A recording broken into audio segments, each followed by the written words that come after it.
But as we mentioned at the top, Congress is officially back in session, and the top priority of the House next January is finding a new speaker. Joining us is the man of the hour, the man who the Republican conference selected as their nominee, current House Minority Leader Kevin McCarthy. Mr. Leader, good to see you. Thank you. Thanks for having me back on the show. Appreciate it. Yeah, I want to ask you about your race, but before I get to that, we got to talk about your trip to the border, and I do want to talk to you about the Democrats getting stuff done on during this lame duck session. They have a lot to get done: funding the government, the debt ceiling, and all these other liberal things. What do you think gets through in the lame duck session? I'm not sure. They're wishing to do a big liberal wish list because they are losing the majority in the House after this last election. But as you know, Sean, that's still difficult to do. But we're trying to make sure we're able to fight back and stop that. They have spent enough money. They have spent too much money. And we're trying to see what we're going forward till we can take over in January and put us back on a path to make not only an economy that's strong, but a border that is safe, a future that's built on freedom, a government that's accountable, but put us on a right path to have a balanced budget. All right, right now, let's talk about the speakership. I mean, that is the conversation. There are 5 Republicans who are publicly saying that they're not planning on voting for you. Several others are reportedly on the fence. What are you doing right now to win over their votes? Well, it's not win over the votes. We're going to have to work as a conference together. We only have a 5-seat majority. It's actually the complete difference of where the Democrats were exactly the same numbers. So we can do a lot, but we're going to have to work together to make that happen. You know, my goal when I became leader 4 years ago was we got to stop the Biden agenda, we have to win the majority, and we have to fire Nancy Pelosi. We were able to do all 3. In each cycle, we were the only Republicans to actually win, not the Senate, not the governors. We've been able to win even in tough times. And now it's our opportunity to not only stop what Biden has been doing, but put us on the right path. And one of the things we talked a little bit about is we are just down at the border. You've watched what these Democrats have done with this border, wide open, more than 4 million people coming across. And if they get their way and lift Title 42, that means 13 million more people in the 2 years that Biden is president. That's why I call on the Secretary Mayorkas to resign. And if he doesn't resign, we will investigate what he has done.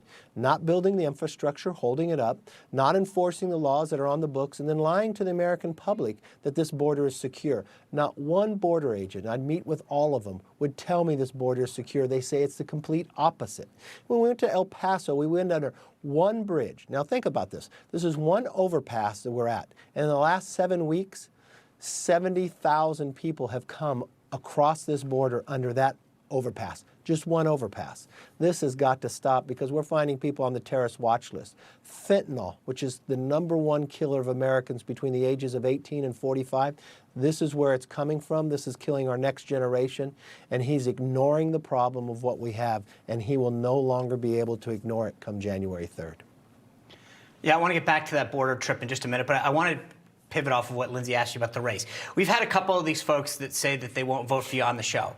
When we ask them what they want, they list a couple rules concessions that they want. Then we say, well, if you get those concessions, will you vote for McCarthy? They say, well, we're not sure. Well, then who do you want your candidate to be? Well, we don't know that. You know, one of those people suggested Jim Jordan. He's supporting you. Marjorie Taylor Greene supporting you. Donald Trump supporting you. You've raised, what, $500 million? Some of these people, you've actually funded their races. The thing that I don't understand is I don't envy your task. These folks, aren't giving you a target. I get your point. There's no alternative. Everybody has voted for you. The conference has spoken. And as James Comer at the top of that clip said, you know, you've earned the opportunity. You were the quarterback, the coach that led him to the big game and won.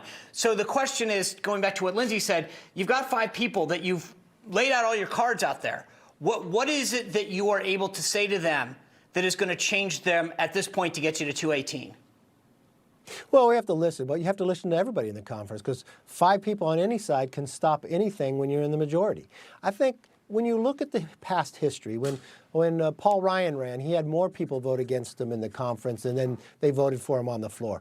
We got 5 more weeks. We're working through our conference rules today. We want to make sure that everybody has input, but we have to speak as one voice. We will only be successful if we work together, or we'll lose individually. This is very fragile that we're the only stopgap for this Biden administration.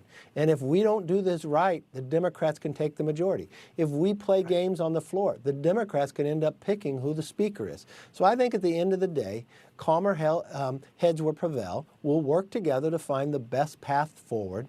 And I believe at the end of the day, since I've been leader, all we've done is been able to gain seats. We have not lost seats. We've won seats each and every time, where the rest of the Republicans have lost. So I think at the end of the day, we'll find the right path and we'll make the American public proud of what we're able to accomplish and turn this economy back around, because we're going to focus on the people, not on politics. Okay, before we let go, I do want to hit on what you're talking about with the border and holding Secretary Mayorkas accountable. If he doesn't resign, you say you'll investigate to potentially even impeach. You have the power in the House to impeach, but the Senate you don't have control of, with Republicans in the minority now there. So what can you actually do at the border? They will likely not remove him from office. So what can you do at the border? Well, let's first talk about that. We've watched what the Democrats have done with impeachment, that they made it for political purposes. We're not making this for political purposes.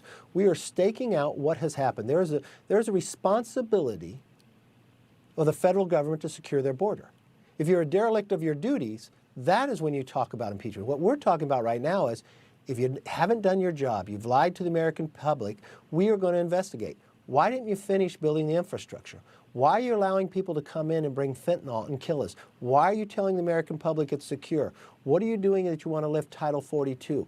All these different avenues that are breaking down society right now is a problem. So we will investigate that. If you have made those actions and caused these problems and gone against the dereliction of duty, then you'd have an impeachment inquiry. And I think from that instance, it's not about a Republican or Democrat. It's about whether you're doing your job responsibly or you're lying to the American public. That's what it will come down to. I don't think anybody in this country, I don't think anybody along the border thinks Mayorkas is telling you the truth or doing his job. Otherwise, you wouldn't have the potential of having 17 million more people coming across this border in this short amount of time. Mr. Leader, appreciate you joining us. Look forward to seeing you again. Have a very, very happy holiday and Christmas season. You too. I look forward to coming back. Thank you all.